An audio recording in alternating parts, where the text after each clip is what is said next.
오늘은 특별히 다윗이 관하게 맞춘 노래다 이렇게 나와 있습니다. 현하게 맞추기도 하고 간하게 맞추기도 하고 우리는 그 어감을 잘 알지 못하지만은 상당히 시로서 이렇게 쓰여진 그런 말씀이기 때문에 사실상 내용도 아주 중요하지만은 시적인 그런 표현력 이런 것도 상당히 중요한 것입니다. 우리가 다 어떤 시적인 구조나 이런 것을 파악하고 그렇게 좀 분석하듯이 보지는 않지만은 항상 이 시편에는 그런 반복적 그런 기법과 또 숨이 쌍간하는 그러니까 처음과 끝을 맞추는 어떤 그런 질서도 있고요. 또 무엇보다도 언어의 사용이라든지 또 이런 것이 상당히 극적으로 나타나는 이런 부분도 많이 있습니다. 사실 누군가에게 쫓기면서 또 이렇게 도망 다니면서 글을 쓴다는 것 이것은 사실 쉬울까요 어려울까요? 저는 쉽지는 않다고 여깁니다. 우리가 어려우면 대체로 손을 뻗치는 것은 맞지만은 어려울수록 더 눈에 보이는 걸 찾고 어려울수록 상당히 가까운 것 또 내가 행할 만한 것을 찾지 어려울 때 심중에 이렇게 하나님을 찾고 분명히 저들은 무기를 들고 덤비고 또 저들은 나를 죽이려고 찾아올 때 아무 모양도 없고 형체도 없는 하나님을 부르면서 이렇게 구한다는 것은 이것은 웬만한 사람이면 쉽지 않습니다. 우리가 고난의 시편을 쓰기가 더 쉬울까요? 즐거움의 시편을 쓰기가 쉬울까요? 우리가 어떻게 생각하면 고난 때 더 기도하고 고난 때도 시편은 잘 쓸 것이다 생각하지만 사실 그렇지 않을 것입니다. 즐거울 때 시편을 쓰기가 더 쉽습니다. 사실은. 즐거울 때 노래하고 즐거울 때 하나님을 찾고 또 그런 즐거움을 유지하고 또 즐거움을 감사를 돌리고 하는 그런 것은 쉽지만 어려운 일을 당할 때는 사실상 쉽지 않다는 것이죠. 제가 신학교 다닐 때 좀 어려운 일을 당하고 이러면 참 힘들더라고요. 뭔가 세상에서 겪지 못하는 그저 학교 다니고 이럴 때는 그냥 내 신상 일이고 이런데 신학교 들어가서 또 학생 대표한다고 또 그렇게 전교생을 대표한다고 또 그렇게 하다 보니까 전부 전도사님들 아니에요. 전교사님들을 1900명이었는데 그 당시에 1900명을 이제 대표해서 일도 하고 또 그땐 정치적인 일도 많고 신학교 무슨 정치가 있겠냐 하지만은 그땐 그런 일들이 또 많더라고요. 그러면 너무 막 힘들고 막 이럴 때가 있어요. 도무지 막 학교 가기 싫고 또 막 억눌리고 어찌할 줄 모르는. 그런데 그럴 때 기도를 못 하겠더라고요. 그래서 제가 내 신앙은 아무것도 아니구나. 그렇게 막 200만 명 모세가 건져서 데리고 나온 그런 그 이스라엘 백성이 불평을 해도 모세는 기도하는데 저는 그때 제가 모세의 신앙이 대단한 거다라는 걸 생각했고요. 물론 우리가 제가 모세 같은 자리에 있은 것은 아니지만 저는 기껏 1900명에 그것도 무슨 건세가 주어진 것도 아니고 그저 그냥 학생 대표로 1900명을 대표하는 그런 자리에 있었고 모세는 영적으로 정말 책임지는 자리고 하나님의 대언자고 선지자고 그렇게 모세가 있었는데 가히 비교할 수 없는 그런 자리지만은 그래도 제 마음속에는 자꾸 그런 비교가 되더라고요. 야, 이스라엘 백성이 모세를 대단하다 하는데 정말 모세는 대단한 부분이 있었구나. 그런 생각을 제가 많이 해봤습니다. 오늘도 보면 다윗이 우리가 지금 계속 다윗이 쫓기는 그런 시편의 그런 노래를 듣고 있는데요. 압살롬에게 쫓기기도 하고 또 사울에게 쫓기기도 하고 오늘도 보면 다윗이 행악자들 그를 대적하는 자들에게 쫓기면서 이렇게 시를 쓰는 모습을 볼 수가 있습니다. 여기서도 역시 하나님을 그 적들과의 관계를 하나님과의 관계로 이렇게 바꾸는 그런 시의 모습을 볼 수가 있어요. 그래서 적들과 나의 관계는 나와 적과의 관계가 아니고 적들과 하나님의 관계라는 거죠. 그러니까 나는 하나님께 내 자리를 옮기고 하나님이 적들과 상대하라. 이제 그런 시편이 바로 오늘의 시편입니다.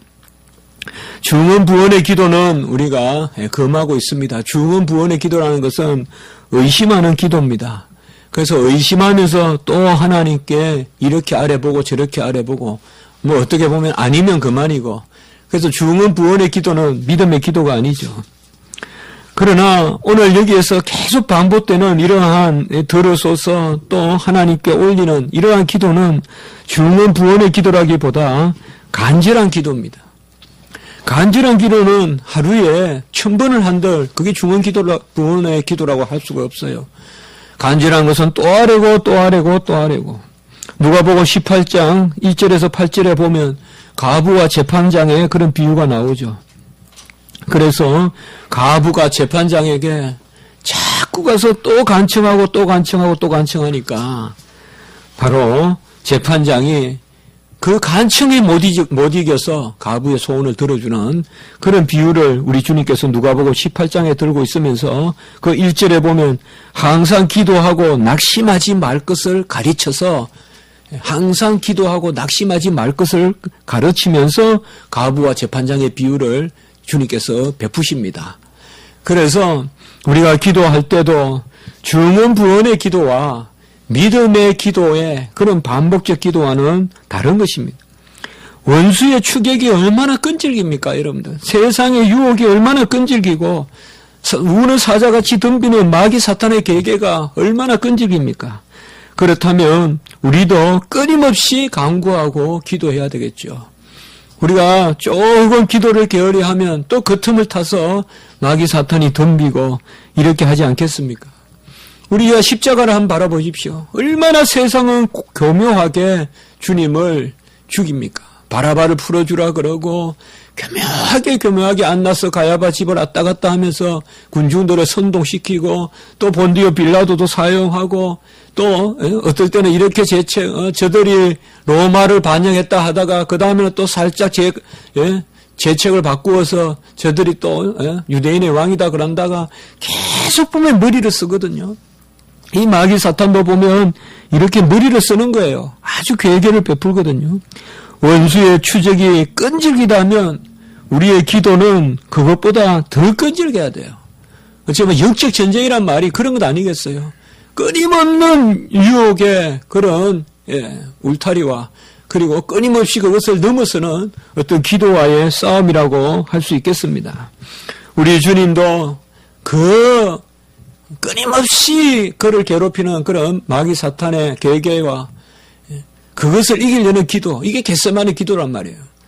그 충돌하는 점에서 바로 땀방울이 핏방울이 되는, 이것을 얼마나 주님께서 끈질기게 덤비는 그 마귀 사탄의 계계들, 그런 죄의 값들, 죄의 현상들, 이것을 얼마나 우리 하나님께서 끈질기게 이 땅에 오신 아들께서 기도했는지, 그래서 바로 그런 땀방울이 핏방울이 되도록 그렇게 기도를 했다는 것입니다. 오늘 기도의 본질을 특별히 1절과 2절은 우리에게 잘 보여주고 있습니다. 여기에서 저는 기도의 세 요소다 이렇게 한번 생각해 봤는데요. 1절에 보면 기도는 첫 번째로 말이 있어야 됩니다. 여호와여 나의 말에 귀를 기울이사. 첫 번째는 기도는 말입니다. 중얼거리는 것은 말이 아닙니다. 그건 넋두리지. 기도는 말하는 것이 있어야 됩니다. 하나님과 우리 사이에 스피리추얼 컬러키, 영적 대화라고 했어요. 칼빈이. 영적으로 담화하는 것이다. 영적으로 하나님 앞에 대화하는 것이다.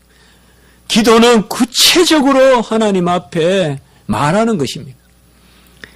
어떤 댓글을 다는 것이 아니고 어떤 리플을 다는 것이 아니고 어떤 넋두리를 하는 것이 아니라 기도는 말입니다.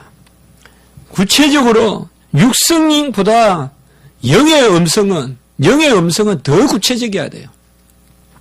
물론 우리가 영의 음성은 보이지 않고 영의 음성은 마음에서 마음으로 실리는 거기 때문에 조금 추상적으로 느껴질지 몰라도 아닙니다. 어떨 때는 날아다니는 칼과 같이 아주 좌우에 날선 검과 같이 그런 말로 하나님 앞에 우리가 구체적으로 알아야 됩니다.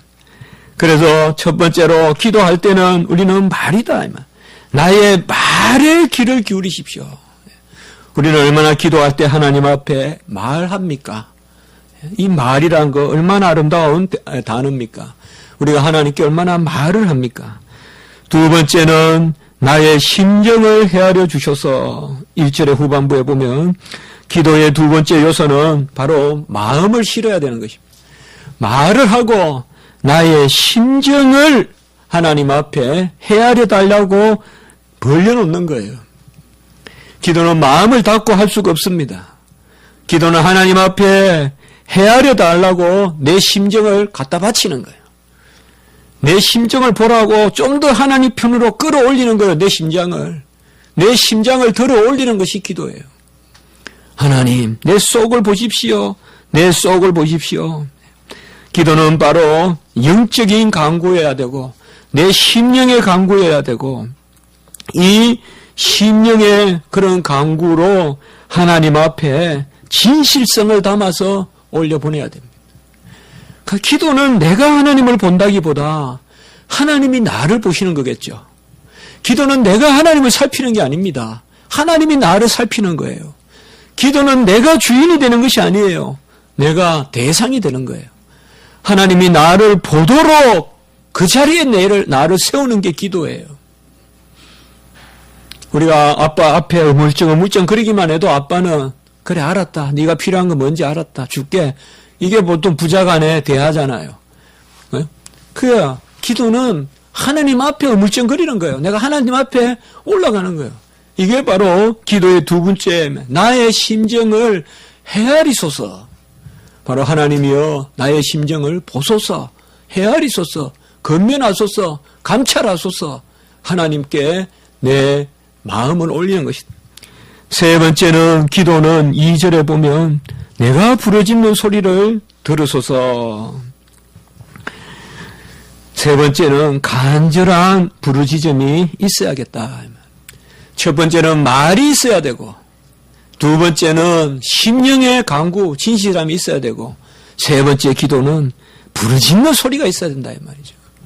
이 부르짖는 소리가 왜 기도에서 중요할까요? 이게 바로 아까 말씀을 드렸던 간절함인 것입니다. 간절함. 여러분, 진리와 간절함은 조금 다를 수 있어요. 내 진실을 하나님 앞에 드리되 간절하게 드리라는 것입니다. 이 간절함이 어떻게 보면 영광 올림이요. 이 간절함이 하나님을 인정하는 것이요. 이 간절함이 내가 얼마나 하나님 없이는 살 수 없느냐를 드러내는 것이요. 이 간절함이 바로 불쌍히 여겨달라는, 긍휼히 여겨달라는 하나님 앞에의 표현이라고 할 수 있겠어요. 하나님이 귀가 들어 없어 못 듣겠어요. 눈이 없어 못 보시겠어요. 하나님은 이성을 지으시고 우리 오장육부 모든 감각을 지으시는 분이 하나님인데 왜 하나님 앞에 그렇게 부르짖어야 되겠어요? 우리가 부르짖은들 얼마나 크게 들리겠어요? 우리가 부르짖은들 산이 울리겠어요? 어떡하겠어요? 그러나 우리에게는 하나님 앞에 부르짖으라라고 이렇게 부르짖는 기도를 드리는 것은 그곳에 우리의 간절함을 실어서 올리는 것입니다. 한나는 얼마나 사무엘을 얻기 위하여 한나는 부르짖었습니까? 그래서 그의 입술을 막 옮기면서 얼마나 간절하게 기도했겠어요.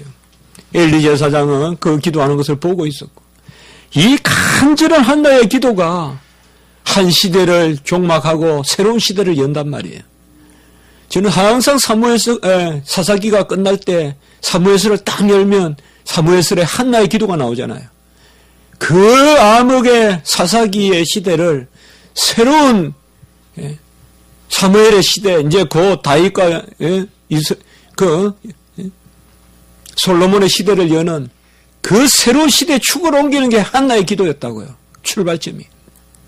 그것을 볼 때 이 부르짖는 간절한 기도가 얼마나 귀하냐. 안나는 84년 동안 성전을 떠나지 않고 기도했다고 했다. 어떻게 보면 안나의 삶은 누가 봐도 슬픈 삶이요, 기약 없는 삶이요, 시므온과 안나의 예수님을 기다리는 삶은 그럴 것입니다. 그러나 우리가 지금 생각하면 어떻습니까? 우리는 안나를 얼마나 귀하게 보겠습니까? 사실 성상을 그리고 하는 것은 좋지 않지만 이 안나의 그림을 자주 만날 수가 있어요. 우리가 외국에 가서 어떤 갤러리나 이런 데서 전시한 거 보면 안나의 그런 성화가 자주 나타나요. 뭐 어쨌든 안나를 어떻게 성자 반열에 올리든 안 해, 그건 우리가 관계가 없는 이야기지만 어쨌든 이 안나와 시몬의 기도, 우리가 사실 일생은 다 허무하고 하나님 앞에서 우리가 온전하지 않으면 다 헛된 것인데, 정말 어떻게 보면 하나 기도하면서 84년 동안 이렇게 성전을 떠나지 않고 이렇게 살았던 안나나 이런 것이 우리에게 귀한 것은 바로 이런 부르짖음의 의미가 얼마나 간절한가. 저는 개인적으로 그렇게 생각합니다. 기도가 즐거움인 것은 바로 이런 부르짖음의 그런 올려드림이 있기 때문에, 기도는 이미 예배요, 기도는 이미 헌신이요, 기도는 이미 그 자체로 하나님이 우리에게 받을 만한 영적 제물이다 이 말이에요. 그래서 기도를 제사장이 드리는 거예요. 기도는 이미 제물이다 이 말이에요. 기도는 어떤 응답이 돼가 유효한 것이 아니라 기도 자체가 하나님이 받으시는 우리 안에서의 그런 하나님이 즐거워 보시는 것이다.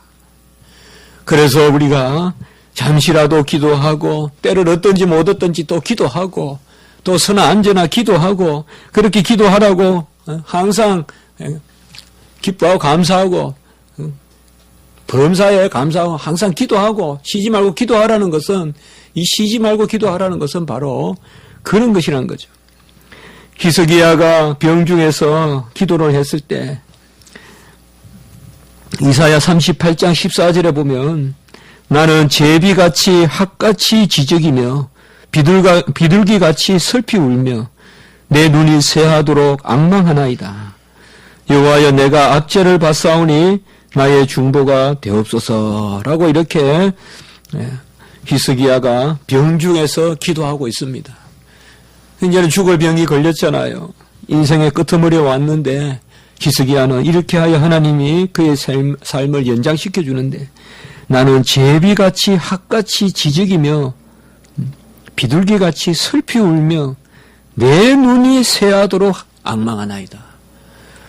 이런 기도는 어떤 기도인지 모르겠습니다만은 얼마나 기도를 했으면 눈이 새하도록 앙망하나이다. 눈물을 흘리고 눈이 흘고 그런 것을 이야기하는 것이겠죠. 바로 기도는 이렇듯 말하는 기도가 돼야 된다. 주문 부언이 아니라 구체적으로 말하는데, 구체적으로 말한다고 하니까 우리가 전부 알파 오메가가 되는 것이 아니라 구체적으로 말한다는 게 아니고는 믿고 강구하라는 것이죠. 뚜렷하게 믿고 강구하고, 그리고 나의 심정을 올려드리고 부르짖으며 기도해라. 부르짖는다고 해서 꼭 육성으로 소리를 크게 내란 말이라기보다 우리를 아주 해서 정말 주님의 겟세마네 기도와 같이 땀방울이 핏방울이 되는 그런 간절함을 가지고, 그런 치열함을 가지고 기도하라. 바로 다윗은 여기에서 먼저 이렇게 말하고 있습니다. 바로 종이 이렇게 기도합니다라고 말하고 있습니다. 이러한 기도는 우리에게 놀라운 능력의 역사를 나타내고, 하나님의 뜻을 구하는 기도는 하나님께서 들어 응답하시는 것입니다. 하나님께 기도하는 자는 그 결과를 자기가 스스로 취할 것으로 여기지 않고 하나님 편에 맡깁니다.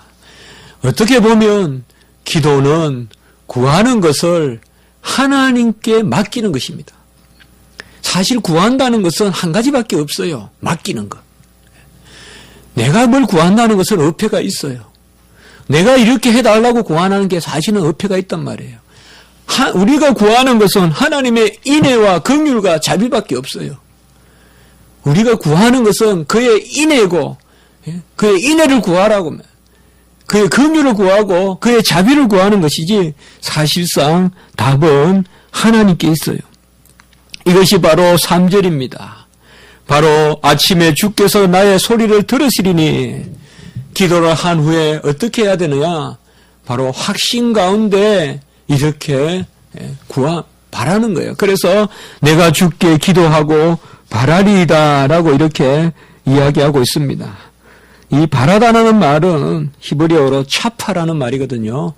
이것은 구하다라는 말과 기다리라는 말을 합성한 거예요. 그래서 구하고 기다리라.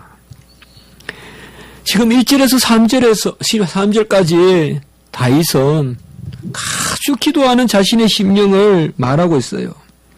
주님께서 아침에 나의 소리를 들으리니, 이것은 아침에 일어나자마자 지난밤의 기도를 떠올린다는 것이죠. 이것은 이미 하나님이 살아계셔서 그의 기도를 기억하신다는 거예요. 우리는 밤에 기도한 것을 아침에 잊어버릴 수도 있어요. 밤에 기도한 것을, 기도를 받은 하나님은 잊어버리지 않는데 구하는 우리는 잊어버려요. 그만큼 어떻게 보면 우리의 기도는 간사할 수가 있어요. 그렇게 간절함이 없는 거예요. 밤에는 구하지만은 낮에는 잊어버리는 거예요. 뭘 구했는지도 몰라요. 뭘 구했는지도 모르는데 무슨 기도를 하겠어요, 우리가. 무슨 간절함이 있겠어요. 그러나 여기 다윗은 아침에 주께서 나의 소리를 들으시리니, 이것은 지난밤에 나의 기도를 아침에 일어나자마자 떠올리는 거예요. 어젯밤에 내가 밤새 기도했더니 여호와께서 들으시고 이 아침에 이루시는 것을 보자, 이런 마음이란 거예요. 지금 이게 내가 어젯밤에 기도한 것을 오늘 주님께서 어떻게 이루어 가시느냐 이 말이에요. 내가 기도했는데 어떻게 변하느냐, 기대하는 것이죠. 그래서 내가 주께 기도하고 바라리이다 차파라고 이렇게 말씀하고 있는 것입니다. 우리는 사실 하나님이 전능하시다는 것을 기억하고 기도해야 됩니다. 하나님이 전지하다는 것을 기억하고 기도해야 됩니다. 하나님이 나를 사랑하시는 절대 사랑이라는 것을 기억하고 기도해야 됩니다. 하나님은 모든 것이 옳다는 절대 선이 되심을 기억하고 기도해야 됩니다. 하나님은 나보다 조금 키가 크시고 나보다 조금 더 능력이 있으시고 나보다 조금 더 자유로우신 분이 아니라 하나님은 절대적으로 모든 것을 감찰하시고 모든 것을 기억하시고 행하시고 모든 것을 이루시는 능력의 하나님이라는 것을 우리가 기억해야 됩니다. 우리는 아무도 길을 낼 수 없는 그 길을 내시는 분이요, 아무도 피할 곳이 없는 그때 바위를 갈라서 숨기시는 분이요, 그분은 독수리보다 더 높은 망대와 같아서 우리가 볼 수 없는 먼 곳까지도 바라보시는 바로 그 하나님이십니다. 우리는 먹고 죽을 음식을 먹지만은 하나님께서는 신령한 음식을 주시는 분입니다. 우리에게 마르고 가라지 않는 그런 신령한 음식을 주십니다. 내게 남편이 5이든 50이든 아무 의지가 없이 사는 그 사마리아 여인에게 가라지 않는 생수가 되어 오신 우리 주님과 같이 우리가 기도할 때는 하나님께서 우리를 다 안위하시고 보호하시는 것입니다. 이러한 언약의 약속이 기도에 있기 때문에 주님께서 무엇이든 내 이름으로 구하면 내가 친히 행하리라고 주님께서 2번이나 요한복음 14장 13절 14절에 말씀하신 것입니다. 믿습니까? 내 이름으로 무엇이든지 구하면, 주님의 이름으로 구하잖아요. 우리가 주의 이름으로 기도하잖아요. 무엇이든 내가 행하리니 라고 주님께서 말씀하신 것입니다. 우리는 주님 앞에 구할 때 주님의 누구라는 것을 잘 기억해야 됩니다. 지금 여기 시편에는 이런 게 많이 나오거든요. 지난 시편에도 우리가 지난주에도 마찬가지인데 지금 뭐예요? 대적이 나를 쫓아와요. 지금 다윗은 그들과 전쟁을 해야 돼요. 그러나 무기도 없어요. 병사도 없어요. 그럼 뭐로 싸우느냐? 의로 싸워요. 누가 하나님 앞에 똑바르냐? 누가 하나님 앞에 예배드리느냐? 누가 하나님의 이름을 온전히 섬기느냐? 이것으로 싸우려고 지금 들어요. 육적인 전쟁을 영적인 전쟁으로 지금 바꾸는 거예요. 다윗은. 그래서 뭐예요? 주님이 누구시라는 것을 자꾸 부과시켜요. 그래서 어떻게 보면 마치 좀 가한 이야기인지 몰라도 하나님과 대적 간의 싸움을 붙이듯이 막 지금 시편을 쓰고 있는 거예요. 그래서 주님이 누구시냐 이 말이에요. 여기에 처절함이 있는 거예요, 여러분들. 자, 누가 나를 막 음해해요. 누가 나를 막 거짓말로 막 힘들게 해요. 그러면 뭐예요? 더 선하려고 하는 거예요. 더 나는 진실하려고 하는 거예요. 누가 나를 막 폭력하려고 해요. 누가 나를 막 그냥 무기로 해하려고 해요. 그때 나는 뭐예요? 더욱 평화로운 거예요. 그러면서 하나님 앞에 구하는 거예요. 하나님은 평화의 하나님이시죠. 하나님은 의의 하나님이시죠. 하나님은 사랑의 하나님이시죠. 하나님 저를 보시죠. 저 적들 보시죠. 하나님 누구의 편에 드시겠습니까? 지금 이것이 다윗의 전쟁이에요. 다윗의 영적 전쟁은 하나님의 어떠하심을 놓고 한번 싸워보자는 거예요. 지금. 이게 다윗의 영적 전쟁이에요. 무기를 놓고 싸우는 게 아니에요. 너는 무기로 나오지만은 나는 여호와의 이름으로 간다. 그래서 마치 이 시편에 보면 아주 그냥 뭐예요? 너희들은 그렇게 하지만은 나는 여호와의 어떠하심을 쫓는다. 우리가 기도를 할 때는 주님이 누구신지를 바로 알아야 된다. 오늘 여기 4절에 보시면 주는 죄악을 기뻐하는 신이 아니다. 악이 주와 함께 머물지 못하며 라고 이렇게 4절부터 5절, 6절 이제 쭉 하나님이 누구신지 이야기하고 있습니다. 우리가 기도할 때 중요한 것은 그의 어떠하심을 기억하는 것입니다. 기도할 때 가장 중요한 것은 그분이 어떠한 분이라는 것을 아는 것이에요. 그래서 1절에서 3절까지는 내가 진실한 기도를 드린다 하고 4절에서는 하나님은 바로 죄악을 기뻐하는 분이 아니로 악과 함께 머물 수 없는 분이 하나님이라는 것을 먼저 이야기하고 있어요.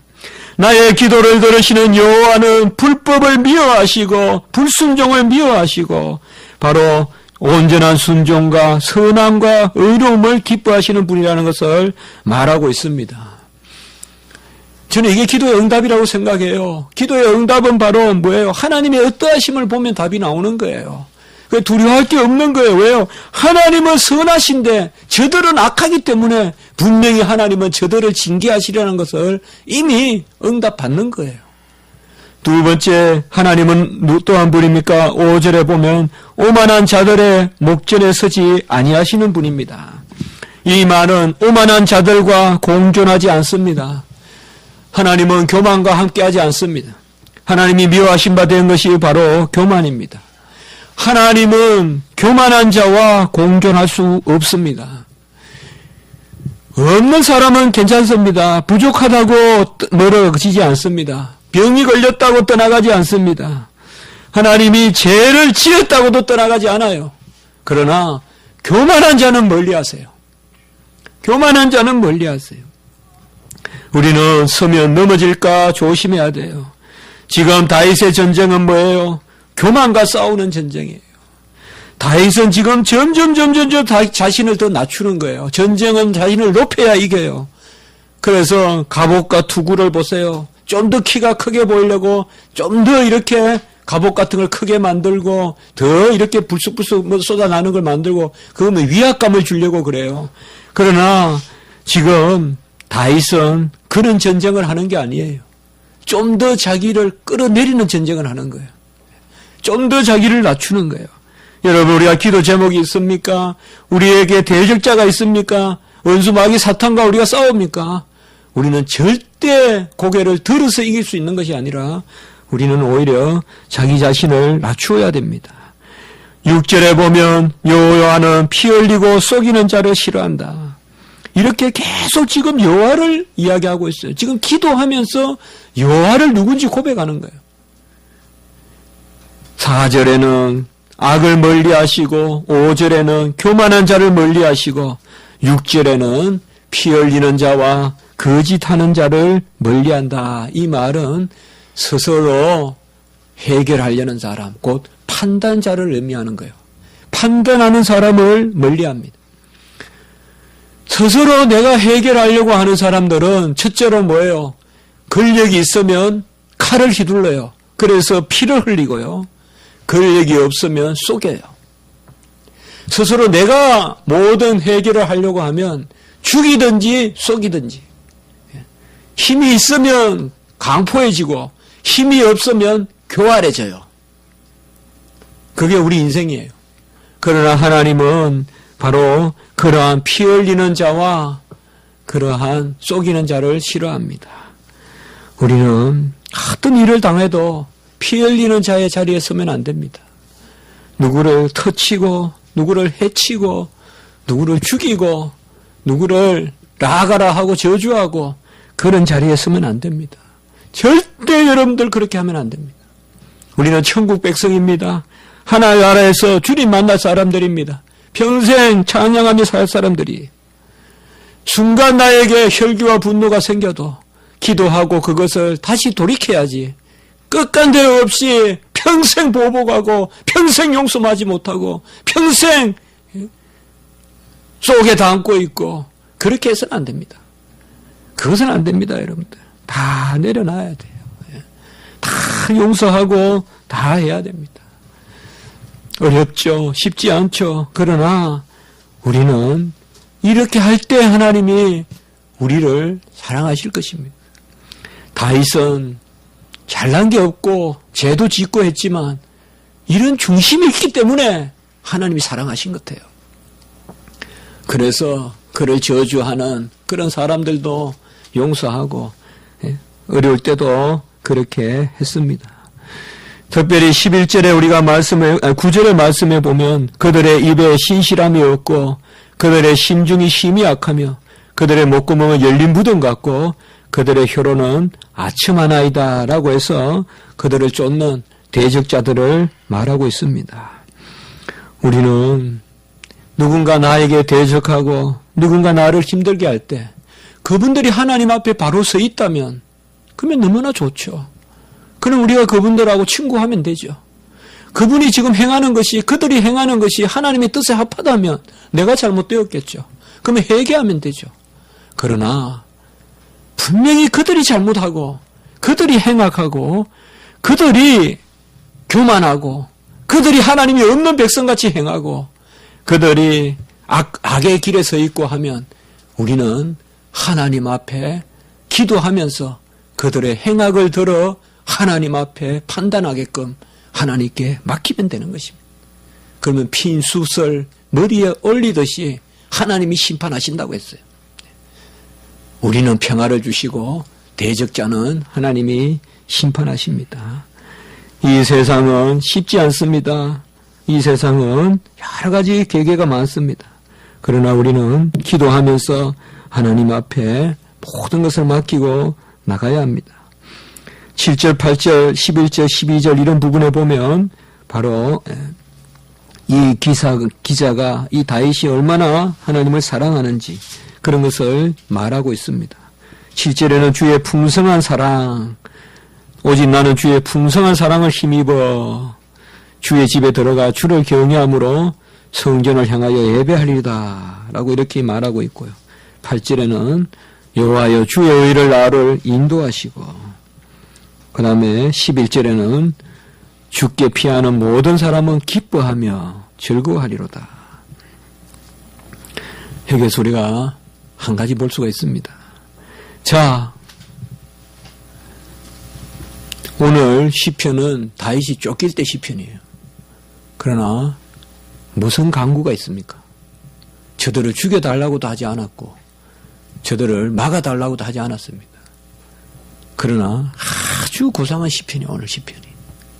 이 간연하게 맞추어서 부른 웅장한 시편인데 뭐가 있어요? 내가 진실하게 기도한다.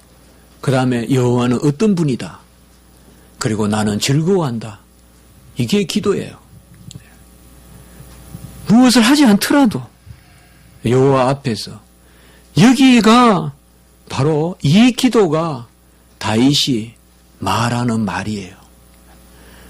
기도라는 것은 주여 저들을 멸하시옵소서, 주여 저들을 없이해 주십시오, 저들의 병기를 꺾어 주십시오라고 기도하지 않더라도 하나님 앞에 앉아서 주여 주님은 선하신 분입니다.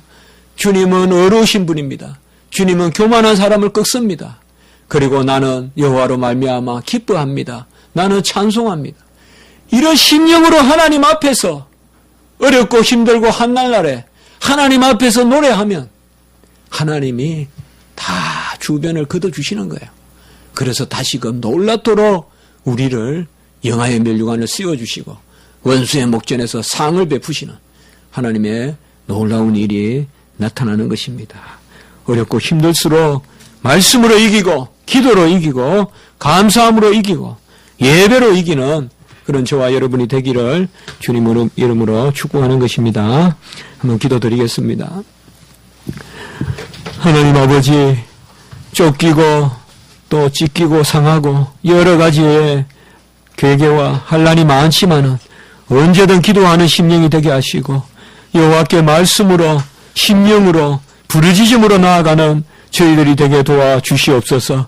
기도로 감사하게 하시고 기도가 하나님 앞에 드릴 예배라는 것, 제사라는 것을 기억하고 하나님 앞에 기도를 게을리하는 그런 죄를 범하지 않도록 주여 저희들을 인도하여 주시옵소서. 원컨대 기도하게 하시고 원컨대 기도시키시고 원컨대 기도함으로 하나님 앞에 날마다 나아가는 저희들이 되게 해 주시옵소서. 우리는 심히 연약하고 부족합니다. 우리를 불쌍히 여겨 주십시오. 우리를 불쌍히 하나님이 아버지 여겨주셔서 모든 일 가운데 주님의 영광의 도구가 되게 해주시고 우리가 이 세상의 삶을 살아가는 동안에 안나와 시므온과 히스기야와 아버지여 그들의 기도가 주님께서 상달되었듯이 우리도 간청하는 기도 하나님 앞에 붙들리는 기도 그런 기도를 드리는 저희들이 되게 해 주시옵소서. 이 시간에 우리가 기도할 때 함께하여 주시옵길 바라옵고 구주 예수 그리스도의 이름으로 감사하며 기도드리옵나이다.